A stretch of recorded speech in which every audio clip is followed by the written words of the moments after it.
রাসূলুল্লাহ সাল্লাল্লাহু আলাইহি ওয়াসাল্লামের একজন সাহাবী, তার নাম হলো আব্দুল্লাহ ইবনে হুযাফা রাদিয়াল্লাহু তাআলা। রোমদের সাথে হযরত ওমর রাদিয়াল্লাহু তাআলা আনহুর সময় প্রথম সরাসরি যুদ্ধ হয়। রোম সম্রাটের আদেশ ছিল সেনাপতির প্রতি, যুদ্ধের ফলাফল যা হয় হোক, তোমার দায়িত্ব হলো কিছু জীবিত মুসলিম সৈন্য আমার কাছে ধরে আনবা। আমি তাদের ঈমানের পাওয়ারের কথা শুনি, তাদের ঈমানের পরীক্ষা নিব। ঘটনাক্রমে মুসলমানদের একটা দল কাফেরদের হাতে আটকা পড়ে গেল। বাদশাহর আদেশ, তাদেরকে পাঠায়া দেওয়া হলো রাজধানীতে। বাদশাহর কাছে খবর দেওয়া হলো, বাদশাহ নামদার, মুসলমানদের একটা দল আমাদের হাতে আটক, আপনি আদেশ করলেই হাজির করা হবে। পরের দিন সকালবেলা বাদশাহর আদেশ, হাজির করা হলো। আটককৃত সৈন্যরা বাদশাহর সামনে। বাদশাহ এবার তাদেরকে জিজ্ঞাসা করতেছে, তোমাদের এই দলের আমির কে, নেতা কে? কারণ সাধারণত কোন গোত্রের গোত্রপতি, কোন বংশের বংশপ্রধান, তাকে যদি কনভিন্স করা যায়, হাতে নিয়ে আসা যায়, তার অনুসারীরা অধিকাংশ অটোমেটিক সাথে চলে আসে। ঠিক কিনা বলে? বলতেছে, তোমাদের এই দলের আমির কে, নেতা কে? যুবক একজন দাঁড়িয়ে গেল, বলে, আমি হলাম এই দলের আমির। নাম কি তোমার হে যুবক? যুবক বলে, আমার নাম হলো আব্দুল্লাহ ইবনে হুযাফা। ইতিহাসের কিতাব আল বিদায়া ওয়ান নিহায়া থেকে শোনাচ্ছি আপনাদের। আব্দুল্লাহ ইবনে হুযাফা দাঁড়ায় গেছে, বলে, আমি হলাম আব্দুল্লাহ ইবনে হুযাফা। বাদশাহ শত্রুর প্রতি রাগ হন নাই, দরবারের সব মানুষ মনে করতেছে এই বুঝি বাদশাহ আদেশ করে, যা এইগুলা আমার বিরুদ্ধে যুদ্ধ করতে আসছে, সবগুলার শিরচ্ছেদ করে দাও, অথবা এদেরকে শুলিতে চড়িয়ে হত্যা করো। কিন্তু বাদশাহ এই ধরনের কোনো আদেশ না করে হাসি মুখে আব্দুল্লাহ ইবনে হুযাফাকে বলে, আব্দুল্লাহ, তুমি আমার কাছে আসো, আমার পাশে এসে বসো। মানুষরা চিন্তা করতেছে কি করে, শত্রুরে হাসি দিয়া কাছে নিয়ে বসাইতেছে, এটা কি বাদশার মাথা খারাপ হয়ে গেল না? আব্দুল্লাহ ইবনে হুযাফাকে বাদশাহ বলে, আব্দুল্লাহ, তুমি আমার বিরুদ্ধে যুদ্ধ করতে আসছো। আব্দুল্লাহ, যদিও তুমি আমার দুশমন, তবে তোমাকে দেখার পরে তোমার প্রতি আমার ভালোবাসা জাগ্রত হয়ে গেছে। আমি চাই আব্দুল্লাহ, এই সম্পর্কটা আরো গভীর হোক। তুমি যদি আমার শর্ত মেনে নাও, আমি তোমাকে মুক্ত করে দিব। শুধু তাই নয়, আরো অনেক পুরস্কারে তোমাকে পুরস্কৃত করব।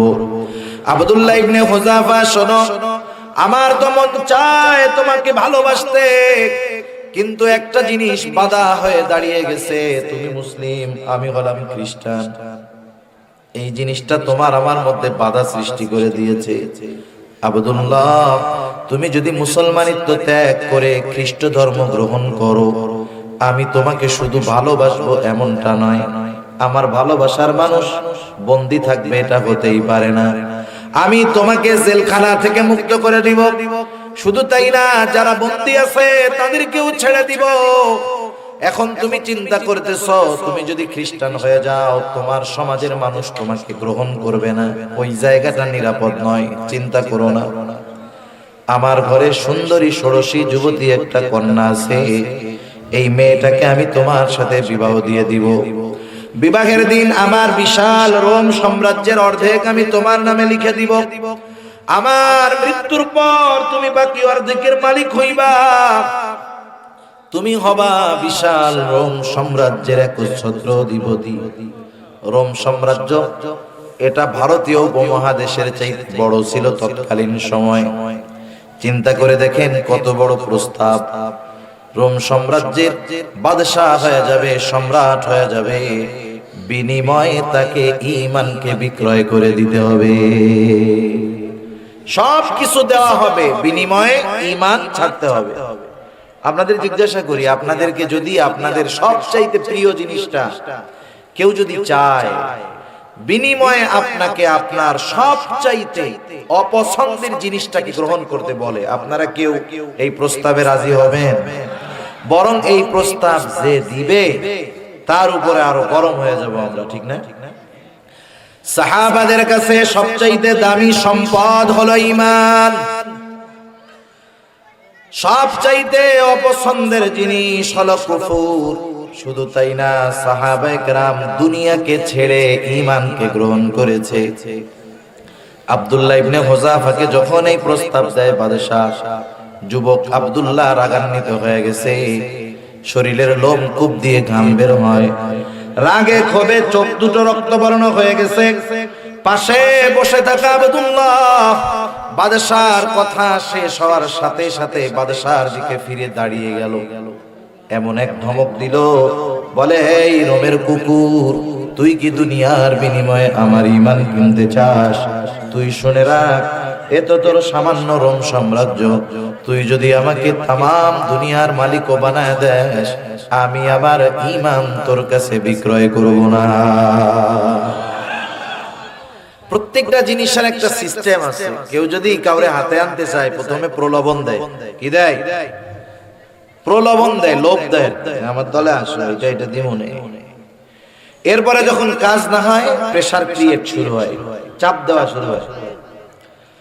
বাদশাহ রাগে ক্ষোভে অন্দর মহলে চলে গেল, ভেতরে গিয়ে ফরমান পাঠায় দিয়েছে, কত বড় সাহস, আমার মুখের উপরে কথা বলে, যা ওর ঈমানের শক্তি কতক্ষণ থাকে দেখে ছাড়বো। ওকে জেলখানার মধ্যে আটকায় রাখ, খাবারও দিবি না, পানিও দিবি না। আব্দুল্লাহ ইবনে হুযাফাকে আটকে রাখা হলো। বাদশাহ ডাক্তারকে বলে দিয়েছে, ডাক্তার খোঁজ খবর রাখবা, যখন দেখবা অবস্থা বড় খারাপ আমার কাছে এসে জানাইবা। আব্দুল্লাহ ইবনে হুযাফা জেলখানার মধ্যে। এক সপ্তাহ পার হয়ে গেছে, খাবারও নাই, পানিও নাই। আমরা তো দুপুরের খাবারটা যদি 2টা থেকে 4টা বাজে, অবস্থা খারাপ হয় না? কতজনে তো এইটা কেন্দ্র কইরা ওয়াইফ রে পিটানো শুরু করে, আছে না? এরকম দুষ্ট লোকও আছে।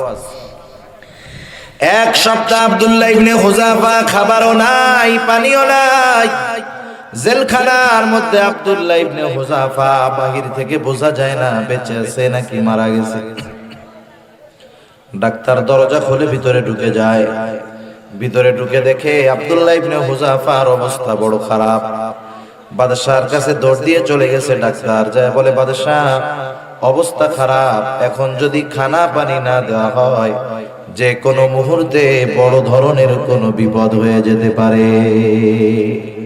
বলে, ঠিক আছে, যাও, ওর জন্য খাবার আর পানি নিয়ে যাও। তাহলে খাবার নিবা শুকরের গোশত, আর পানি নিবা মদ মেশানো পানি। হালাল না হারাম? হারাম। একটা জিনিস আমাদের মনে রাখতে হবে, একজন যদি হারাম খাবার খায়, এই খাবারের দ্বারা তার দৈহিক শক্তি হয় ঠিক, কিন্তু ঈমানি দুর্বলতা চলে আসে। আব্দুল্লাহ ইবনে হুযাফা খাবার নিয়ে যাওয়া হয়েছে, হারাম খাবার। খাবার সামনে দিয়েছে, খাবার জন্য প্রস্তুত। আব্দুল্লাহ ইবনে হুযাফাকে তখন ডাক্তার বলে, আব্দুল্লাহ, খাবার কিন্তু শুকরের গোশত আর মদ মেশানো পানি। আপনারা বলেন তো, আব্দুল্লাহ ইবনে হুযাফা যদিও না খাইতে খাইতে দুর্বল, দৈহিক ভাবে দুর্বল, কিন্তু ঈমানের দিক দিয়ে দুর্বল নাকি সবল? প্রত্যেকটা মানুষের একটা স্তর আছে, অবস্থান আছে। ওই অবস্থান অতিক্রম কেউ যদি করতে পারে, ঈমানের পরীক্ষারও একটা স্তর আছে, ওই স্তর যদি কেউ অতিক্রম করতে পারে, এরপরে পরীক্ষার কঠোরতা যত বাড়ে, ওই কঠোরতা তাকে পেছনে আনে না, বরং তার ঈমানি শক্তি আরো বাড়ায় দেয়।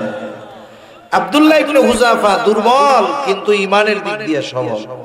বাদশাহ আহলে কিতাব ছিল, বাদশাহ জানতো যে ওকে এতদিন খাইতে দেয় নাই, এতে ওর দৈহিক দুর্বলতা হয়েছে। এখন যদি হারাম ঢুকাইয়া দিতে পারি পেটের মধ্যে, তাইলে ঈমানি দুর্বলতা আসবে, আমার কথা মাইনা নিতেও পারে। আব্দুল্লাহ ইবনে হুযাফা এবার ডাক্তারে বলে, ডাক্তার এগুলা সরায় ফেলো, নইলে লাথি মেরা ফেলায়া দিব। এক ধমকে ডাক্তার চলে গেছে বাদশার কাছে, গিয়ে বলে, বাদশা নামদার, কেমন মানুষ বুঝলাম না, একটু আগে কথা বলার বল নাই, যখন বললাম শুকরের গোশত আর মদ মেশানো পানি, শক্তি কোথার থেকে আসছে জানি না। এবার বাদশা আরো রাগান্বিত হয়ে গেল, বলে আগামী দিন সকাল বেলায় বড় পাতিলের মধ্যে তেল গরম করবা, আদেশ দিয়া দিল। বাদশাহর আদেশ, বড় পাতিলের মধ্যে তেল গরম করা হলো। সকাল বেলায় বাদশাহর আদেশে আব্দুল্লাহ ইবনে হুযাফাকে বাদশাহর সামনে হাজির করা হলো। দুইটা লোকের কাঁধে ভর করে আব্দুল্লাহ ইবনে হুযাফা বাদশাহর সামনে, কারণ দৈহিকভাবে এতটা দুর্বলতা তাকে পেয়ে বসেছে, একাকী চলার মতো শক্তিও তার নাই। তেল গরম হয়ে গেছে, ফুটন্ত তেল টকবক করতেছে। বাদশাহ বলে আব্দুল্লাহ, দেখছো এখনো সময় আছে, আমার কথা যদি মেনে নাও তাইলে সব প্রতিশ্রুতি পূরণ করা হবে, আর যদি কথা মেনে না নাও ওই তেলের মধ্যে তোমাকে ফালায়া দেওয়া হবে। প্রথমে আসছে লোভ, প্রথমে কি লোভ, এরপরে প্রেসার শুরু, খাইতে না দিয়ে দুর্বল বানাইছে, এরপরে ইমানি দুর্বলতার জন্য ক্ষুধার্ত ব্যক্তিরে হারাম খাবার দিছে। এই জায়গায় আব্দুল্লাহ ইবনে হুযাফা পাস। এইবার প্রথমে মৃত্যুর ভয় দেখানো শুরু হয়েছে। কিসের ভয়? মৃত্যুর ভয়। আব্দুল্লাহ ইবনে হুযাফা ওই অবস্থাতেও ঈমানের উপরে অটল। বলে বাদশাহ জীবন দিয়ে দিব তবু ঈমান দিব না। বাদশাহ এবার আরো ভয় দেওয়ার জন্য বলতেছে, যাও জেলখানা থেকে একজন কয়েদি ধরে আনো। বাদশাহর আদেশ, একজন কয়েদি ধরে আনা হলো। বাদশাহ আদেশ করলো, যাও ওকে তেলের মধ্যে ফালায়া দে। যখন ওই মুসলিম কয়েদিকে তেলের মধ্যে ফালায়া দেওয়া হয়, মুহূর্তের ভিতরে শরীরটা কিমা বাজার মতো হয়ে গেছে। শরীরের হাড্ডি থেকে মাংসগুলো আলাদা হয়ে গেছে। শাহাদাতের অমীয় সুদা পান করেছে। আব্দুল্লাহ ইবনে হুযাফাকে বাদশাহ বলে, আব্দুল্লাহ এখনো সময় আছে, তার পরিণতি যেমন হয়েছে তোমারটাও এমন হবে। আমার কথা মেনে নাও, যেই প্রতিশ্রুতি দিয়েছি পূরণ করা হবে। আব্দুল্লাহ ইবনে হুযাফা এই দৃশ্য দেখে ভীত হয় নাই, এই ভয়ে সে ভয় পায় নাই, বরং তার ঈমানি কুওয়াত আরো বেড়ে গেছে। আব্দুল্লাহ ইবনে হুযাফা বলে, বাদশাহ জীবন দিব। বাদশাহ বলে, যা ওকেও তেলের মধ্যে ফালা দে। দুইজন ধরে ধরে আব্দুল্লাহ ইবনে হুযাফাকে তেলের দিকে নিয়ে যায়। এতক্ষণ তার অবস্থা স্বাভাবিক, কিন্তু এখন আব্দুল্লাহ ইবনে হুযাফা কান্না শুরু করে দিয়েছে। বাদশাহ বলে, আব্দুল্লাহ মৃত্যুর ভয় হয়, জীবনের জন্য মায়া হয়, কাপুরুষের মতো এখন কান্না করো কেন? আব্দুল্লাহ ইবনে হুযাফা বলে, না বাদশাহ না, আমি মৃত্যুর ভয়ে কান্না করি না। কারণ কি? কারণ হলো প্রকৃত মুমিন মৃত্যুকে ভয় পায় না। কারণ প্রকৃত মুমিন তো আল্লাহ তাআলার সাথে মিলিত হতে চায়। নবীজি বলেন যে আল্লাহ তাআলার সাথে মিলিত হওয়া পছন্দ করে, আল্লাহ তাআলাও তার সাথে মিলিত হওয়াকে পছন্দ করেন। বলেন তো আল্লাহ তাআলার সাথে মিলিত হওয়ার মাধ্যম মউত ছাড়া আর কোনটা আছে নাকি? সাহাবারা জিজ্ঞাসা করছে, ইয়া রাসূলুল্লাহ এটা কে পছন্দ করে? মিলিত হওয়ার মাধ্যম তো মৃত্যু, কিন্তু প্রকৃত পক্ষে মুমিনরা মৃত্যুকে ভয় পায় না। ভয় পায় কোন জিনিস? যেই আল্লাহর বান্দা সারা জিন্দেগি আল্লাহ তাআলার হুকুম আহকাম মাইনা চলছে, বুড়া হয়ে গেছে, দিনদার, বয়স হয়ে গেছে, অনেক চুল দাড়ি সব পেকে গেছে, এখন যদি ওনারে জিজ্ঞাসা করা হয়, চাচা জীবনটা তো শেষের দিকে, এখন কি মন চায়? তখন বলে, একটু দোয়া কইরো জানি ঈমানটা নিয়ে মরতে পারি। উনি এই কথা বলে নাই জানি আরো বাইসা থাকি, উনি কি বলে জানি ঈমানটা নিয়ে মরতে পারি। তাহলে ওনার টেনশন কি? ঈমান নিয়ে মৃত্যুর ব্যাপারে উনি ভীত, কারণ উনি জানে যে মৃত্যুর সময় শয়তান তার সব ফোর্স নিয়ে একজন মুমিনের ঈমানকে হরণ করার জন্য আক্রমণ করে। ওই সময়টাকে আল্লাহর বান্দা ভয় পায়, মৃত্যুরে ভয় পায় না। ঈমানহীন মৃত্যুকে ভয় পায়, কারণ সে জানে প্রকৃত মুমিন মৃত্যুকে ভয় পায় না, কারণ সে জানে মৃত্যু হলো একটা পর্দা। এপারে দুনিয়া, ওপারে আল্লাহর জান্নাত। আর যদি সেই মৃত্যুটা শাহাদাতের মৃত্যু হয়, এর চাইতে খুশনসিব আর কিছু হতে পারে না। আব্দুল্লাহ ইবনে হুযাফা বলে, না বাদশাহ, না না, আমি মৃত্যুর ভয়ে কান্না করি না। তাইলে তোমার মৃত্যুর কারণটা কি? আব্দুল্লাহ ইবনে হুযাফা বলে, শোনো, আমার আল্লাহ আমাকে একটা মাত্র জীবন দিয়েছে, একটা মাত্র জীবন। আমার তো মন চায় আমার আল্লাহ আমাকে শত শত জীবন দিবে, এই শত শত জীবন আমি শত শতবার আল্লাহর জন্য কোরবান করে দিব। আমার এইটাই মন চায়। আসলেও যারা শাহাদাত যাদের নসিব হইছে, হাদিসের মধ্যে আসছে এরা জান্নাতের মধ্যে আল্লাহ তাআলা এদের জন্য বিশেষ ব্যবস্থাপনা রাখছেন। আল্লাহ তাআলা বলেন, ওয়ালা তাকুলু লিমান ইউকতালু ফি সাবিলিল্লাহি আমওয়াত, যারা আল্লাহর রাস্তায় জীবন উৎসর্গ করেছে তাদেরকে তোমরা মৃত্যু বলো না, বাল আহইয়াউ ওয়ালাকিন লা তাশউরুন, বরং তারা জীবিত। আল্লাহ রাব্বুল আলামিন বিশেষ পন্থায় তাদের রিজিকের ব্যবস্থা করেছে। শুধু তাই না, তাদেরকে সমস্ত নেয়ামত রাজি আল্লাহ তাআলা দিয়েছেন। জান্নাতের মধ্যে সবুজ পাখি হয়ে তারা উড়ে বেড়ায়। আল্লাহ তাআলা তাদেরকে জিজ্ঞাসা করেন, তোমাদের এখন আর কি মন চায়? তারা জান্নাতের নাজ নেয়ামতের কথা বলে না, তারা বলে আল্লাহ আমাদের মন চায় আমাদেরকে যদি আবার দুনিয়ায় পাঠাই দেন, আপনার রাস্তায় লড়াই করতাম, শহীদ হতাম, আবার পাঠাইতেন, লড়াই করতাম, শহীদ হতাম। এটাই শুধু মন চায়, অন্য কিছু নয়। দুনিয়াতে আমরা তো মনে করি যে যদি মইরা যাই সব শেষ, কিন্তু কেউ যদি ঈমানের জন্য, দ্বীনের জন্য জীবন উৎসর্গ করতে পারে, তার জান্নাতে যাওয়ার পরেও আবার জীবন উৎসর্গ করার আফসোস পয়দা হয়ে যায়। সুবহানাল্লাহ। যাই হোক, বলার উদ্দেশ্য হলো আব্দুল্লাহ ইবনে হুযাফা এত ভয় ভীতি দেওয়ার পরেও নত হয় নাই। বাদশা এবার বলতেছে যে কেমন মানুষ, সাক্ষাৎ মৃত্যু দেখেও এরা ঈমান থেকে বিচ্যুত হয় না, ভয় দিয়েও কাজ হয় না।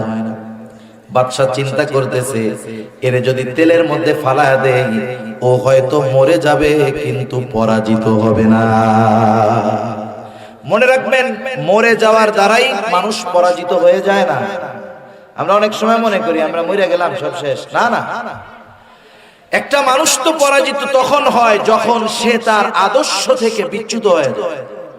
একজন বেঁচে থাকলো কিন্তু ঈমানহীন হয়ে গেল, সে পরাজিত। আর একজন ঈমানের উপরে আছে, হকের উপরে আছে, সত্যের উপরে আছে, তাকে মেরে ফেলা হলো। দুনিয়ার মানুষ দেখে যে ওরে মেরে ফেলেছে, কিন্তু ও আসলে বিজয়ী। ঠিক কিনা বলি? বাদশা চিন্তা করতেছে, বুদ্ধিমান লোক তো, যে ওরে যদি তেলের মধ্যে ফালায় দেয় ও পরাজিত হবে না, তাহলে কি করা যায়? এবার আব্দুল্লাহ ইবনে হুযাফারে বলে, আব্দুল্লাহ কিছু করা লাগবে না, তুমি শুধু আমার কপালে একটা চুম্বন করো, এতেই আমি তোমারে মুক্ত করে দিব। আব্দুল্লাহ ইবনে হুযাফা চিন্তা করতেছেন নিজের জীবনের বিনিময়ে ওর কপালে চুমা দিব না। আব্দুল্লাহ ইবনে হুযাফা বলে, শোনো বাদশাহ, তোমার কপালে আমি চুম্বন করতে পারি, শর্ত হলো তোমার জেলখানায় যত মুসলিম কয়েদি আছে সবাইকে ছেড়ে দিতে হবে। বাদশাহ শর্তে রাজি। আব্দুল্লাহ ইবনে হুযাফা নিজের জীবনের বিনিময়ে নয়, বরং মুসলিম কয়েদিদেরকে জেলখানা থেকে মুক্ত করার জন্য বাদশার কপালে একটা চুম্বন করলো, আর বাদশাহ তার ওয়াদা মোতাবেক সবাইকে মুক্ত করে দিল। ঈমানের উপরে যখন পরীক্ষা আসে, পরীক্ষাটা কঠোর হয়, কিন্তু ওই পরীক্ষায় যদি একটু আমরা টিকে থাকতে পারি ভয় ভীতি আসার পরেও, তাহলে চূড়ান্ত বিজয় আল্লাহ তাআলা এই মুমিনদের জন্য রেখে দিয়েছেন।